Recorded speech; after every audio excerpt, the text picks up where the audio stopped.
In 1987, a journalist from the Sun newspaper walked into the Royal Earlswood Hospital in Surrey, England. He was following a tip, a rumor that had circulated quietly for years, and what he found destroyed the British royal family's carefully constructed image of dignity, compassion, and duty. Two women were living in the hospital's psychiatric ward, Katherine and Nerissa Bowes-Lyon. Both severely mentally disabled, both over 60 years old. Both had been institutionalized since 1941, over 40 years, and both were listed as dead in Burke's Peerage, the official registry of British nobility. The royal family had declared them deceased in 1963. Memorial notices, sympathetic acknowledgements, the illusion of grief. But they weren't dead. They were alive, hidden, abandoned, locked away in a psychiatric institution and erased from official records. And here's the part that made the scandal explosive. They were the Queen Mother's nieces, first cousins to Queen Elizabeth II, direct relatives of the most famous royal family on earth. The Queen Mother, beloved national grandmother, symbol of British resilience during World War II, the smiling face of the monarchy for over 50 years, had allowed her own nieces to be declared dead while they were still breathing. This is the story the royal family never wanted told.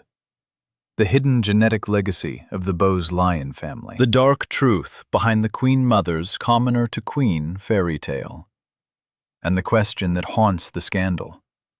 What else did they hide? April 26th, 1923. Westminster Abbey, London. Lady Elizabeth Bowes-Lyon marries Prince Albert, Duke of York, second son of King George V. The wedding is a national celebration. Elizabeth is beautiful, charming, Scottish, and most importantly, she's a commoner.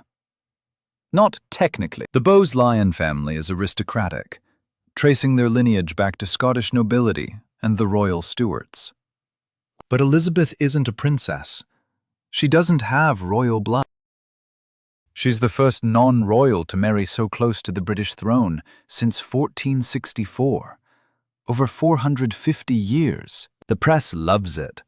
A fairy tale, a commoner marrying a prince. But here's what the official narrative skips.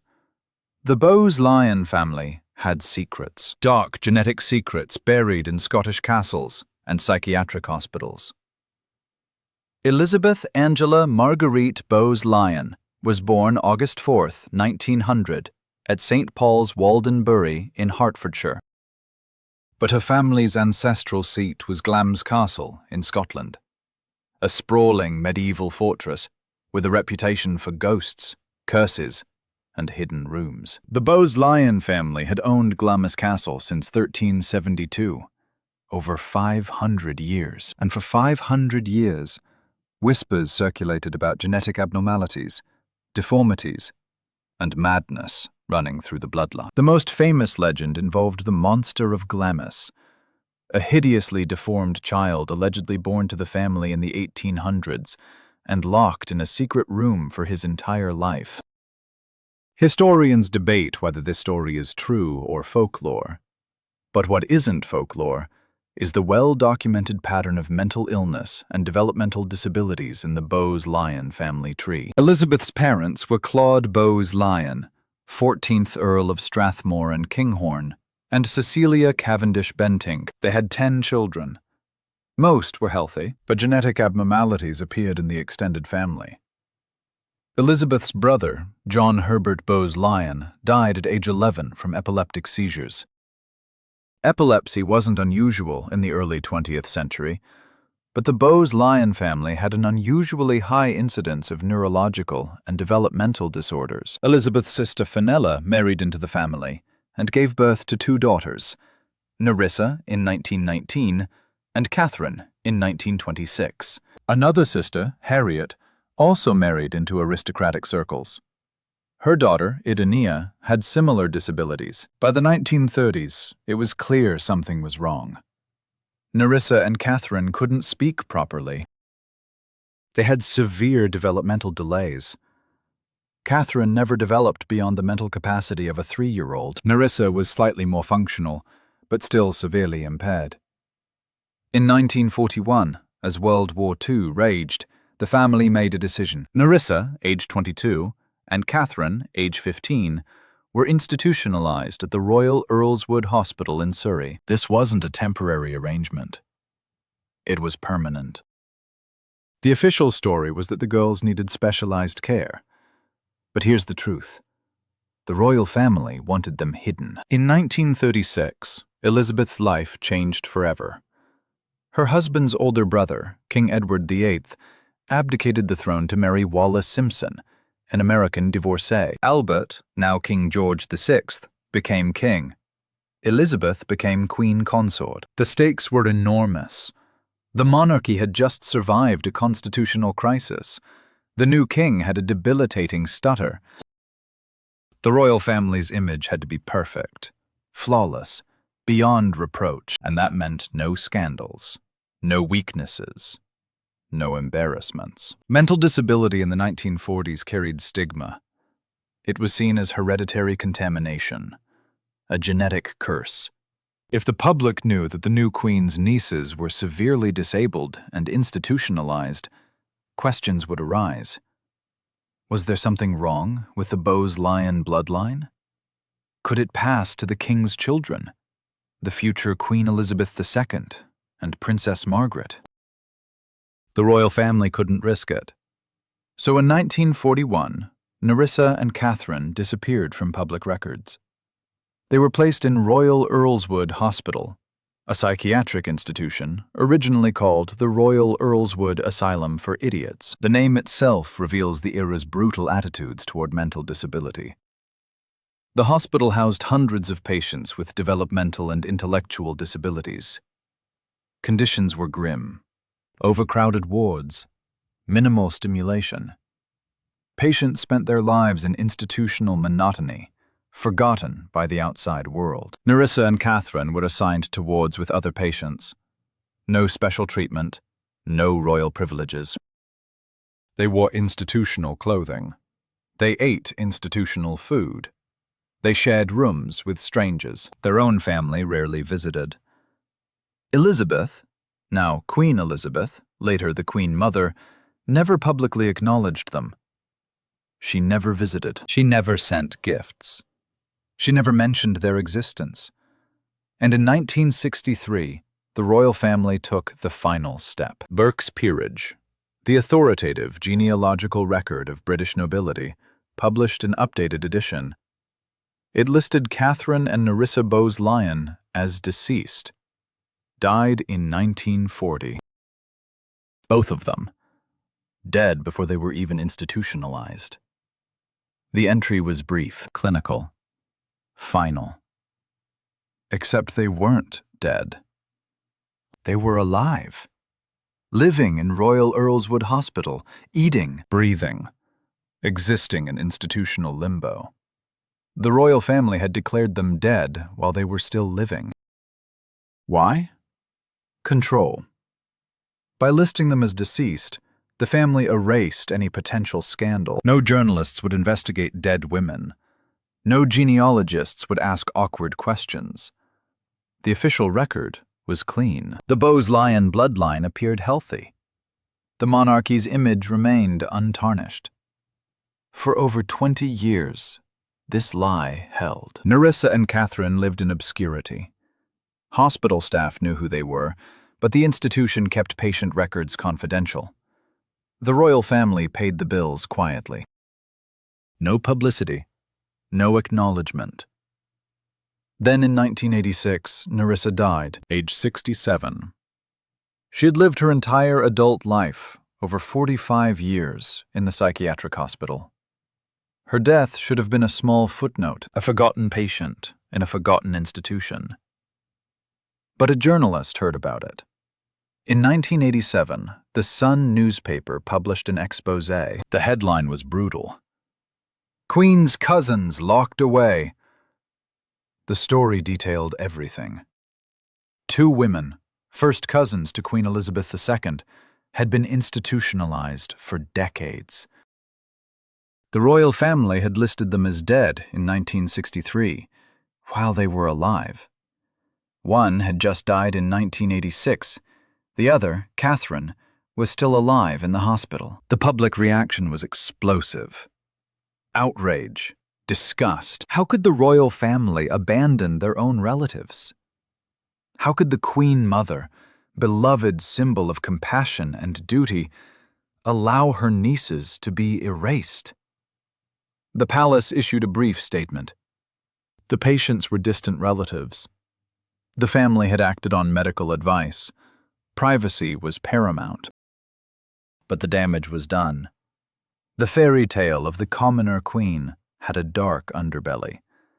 The Bowes-Lyon bloodline carried something the family desperately wanted to hide, and the Queen Mother's image, carefully cultivated over decades, suddenly had a massive crack. Katherine Bowes-Lyon lived another 27 years after the scandal broke. She died in 2014, age 87. She had spent 73 years in institutional care, over 7 decades locked away, hidden, forgotten by the family that should have protected her. When she died, the royal family issued no statement, no acknowledgement, no memorial. She was buried in a pauper's grave at Redstone Cemetery in Surrey. No headstone, no marker, just an unmarked plot. The same cemetery where Nerissa had been buried in 1986. 2 royal relatives buried in anonymous graves, while their cousin lived in Buckingham Palace. The contrast is staggering. But the scandal raises deeper questions. What exactly was wrong with Katherine and Nerissa? Why were they so severely disabled? The royal family never released medical records, but genetics offers clues. The Bowes-Lyon family tree shows a pattern. Multiple instances of developmental disabilities, neurological disorders, epilepsy. This suggests a recessive genetic condition running through the bloodline. When both parents carry a recessive gene, their children have a 25% chance of inheriting the condition. The Bowes-Lyon family practiced what aristocrats always practiced: marriage within their class. Cousins married cousins. Distant relatives intermarried. Over generations, this concentrates recessive genes. Most of the time, nothing happens. But occasionally, 2 carriers have children, and those children inherit the genetic condition. This is what likely happened with Nerissa and Katherine. They inherited a recessive genetic disorder from both parents. The exact condition is unknown. The family never allowed genetic testing. But the pattern fits. And here's the terrifying question the royal family faced in the 1940s. Could this genetic condition pass to Queen Elizabeth II? Elizabeth's mother, the Queen Mother, was from the Bowes-Lyon family. If recessive genes for developmental disability ran in her bloodline, there was a chance she carried them. If she did, and if King George VI also carried similar recessive genes, their children could inherit the condition. This is why the scandal mattered. This is why the cover-up was so desperate. The monarchy couldn't risk genetic questions, couldn't risk doubt about the royal children's health, couldn't risk the public wondering if something was wrong with the bloodline. So they hid Nerissa and Katherine, declared them dead, erased them from history. And the Queen Mother, smiling, gracious, beloved, never acknowledged them publicly, never visited, never cared. The fairy tale had a dark secret, and it took 40 years for the truth to emerge. But there's more to the Queen Mother's story. Because the Bowes-Lyon scandal wasn't the only thing hidden. Her own origins, the commoner to queen narrative, was more complicated than the official version. Lady Elizabeth Bowes-Lyon was born into minor aristocracy. Her father was the 14th Earl of Strathmore and Kinghorn. Her family owned Glamis Castle. They were wealthy, connected, respectable. But they weren't royal. And that made Elizabeth's marriage to Prince Albert extraordinary. She was the first commoner in over 450 years to marry so close to the throne. The press celebrated it as a fairy tale. But fairy tales edit out the uncomfortable parts. The Bowes-Lyon family lineage traces back to the Scottish royal Stuarts through intermarriage. So Elizabeth technically had royal blood. Distant, diluted, but present. The family leveraged this during courtship. Elizabeth wasn't just a commoner. She was descended from Scottish kings. This made the marriage more palatable to the conservative royal establishment. But here's what the official story skips. Elizabeth initially rejected Albert's proposals. He proposed twice. She said no both times. Why? Because she saw what royal life did to people. She watched the rigid protocol, the constant scrutiny, the loss of privacy. She didn't want it. Only after intense pressure from her family, from the royal family, from Albert himself, did she finally agree. The third proposal she accepted.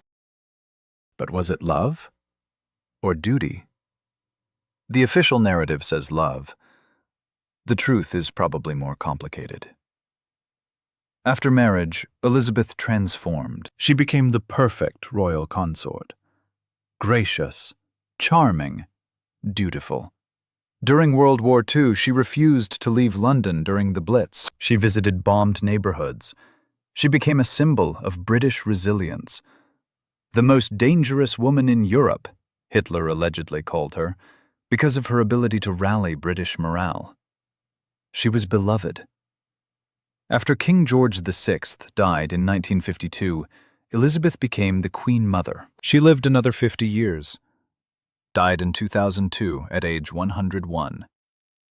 She was mourned as a national treasure, a symbol of an era, the last link to the wartime generation. But underneath the public image, the secrets remained. Nerissa and Katherine, hidden away. The Bowes-Lyon genetic legacy, buried. The uncomfortable questions, unanswered. In 2011, the film The King's Speech won the Academy Award for Best Picture. It portrayed King George VI's struggle with his stutter and his wife Elizabeth's unwavering support. The Queen Mother was depicted as a loving, supportive partner. The film was a triumph, a beautiful story. But it didn't mention Nerissa and Katherine, didn't acknowledge the institutionalized nieces, didn't explore the genetic fears, didn't question the fairy tale. Because that's how the monarchy survives, by controlling the narrative, by editing out the uncomfortable truths, by hiding the parts that don't fit the image. The Queen Mother's story is a case study in image management. For over 50 years, she was one of the most beloved figures in Britain. But that image was constructed. Carefully, deliberately, with pieces left out. The hidden nieces are just one example. There are others. Rumors of alcoholism, heavy drinking throughout her life, rumors of spending. She died with debts exceeding £7 million. Mostly from buying art and antiques. Rumors of coldness, her treatment of Princess Diana, her relationship with her own daughters. None of this fits the official narrative, so it gets minimized, explained away, ignored. But the genetic legacy can't be ignored, because it raises a question that matters to the current royal family. What genes did the Queen Mother pass down? Queen Elizabeth II lived to age 96, healthy, sharp, no obvious genetic issues. Her children, Charles, Anne, Andrew, Edward, all healthy. Her grandchildren, William, Harry, and others, healthy. So far, the Bowes-Lyon genetic legacy hasn't manifested. But genes are unpredictable. Recessive conditions can skip generations, appear unexpectedly, lie dormant for decades. The royal family knows this. It's why they've never released full genetic information, why they guard medical records so carefully, why they control the narrative so tightly. The hidden cousins scandal exposed a truth the monarchy didn't want acknowledged. Royal bloodlines aren't pure. They're not special. They carry the same genetic risks, the same recessive disorders, the same vulnerabilities as everyone else. Katherine and Nerissa Bowes-Lyon were inconvenient reminders of this truth. So they were erased, hidden, declared dead. And the Queen Mother, symbol of grace and duty, never looked back. The scandal teaches us something important about how power protects itself. It's not through force, it's through narrative control. By deciding what gets remembered and what gets forgotten. By constructing images that serve the institution. By hiding the parts that threaten the fairy tale. The Queen Mother's legacy is complicated. She was genuinely beloved. She played a crucial role in maintaining British morale during World War II. She represented an era that many remember fondly. But she also allowed her nieces to be erased from history. She participated in a cover-up that lasted decades. She benefited from a carefully constructed image that hid uncomfortable truths. Both things can be true. History isn't simple. People aren't simple. The Queen Mother was a complex figure, both the beloved grandmother of the nation and the woman who abandoned her disabled relatives. Understanding her requires acknowledging both the fairy tale and the hidden truth, the public image and the private scandal, the grace and the cruelty. That's the real story, not the sanitized version. Not the Hollywood narrative, the complicated, uncomfortable truth of who she was and what she allowed to happen. And it's a story the royal family still doesn't want told. Even now, decades after her death, the palace controls the narrative, protects the image, minimizes the scandal. But the evidence remains. Hospital records, Burke's peerage entries, newspaper articles, anonymous graves. The hidden cousins existed. They lived. They suffered. They were erased. And the Queen Mother let it happen. That's the truth the fairy tale couldn't hide forever.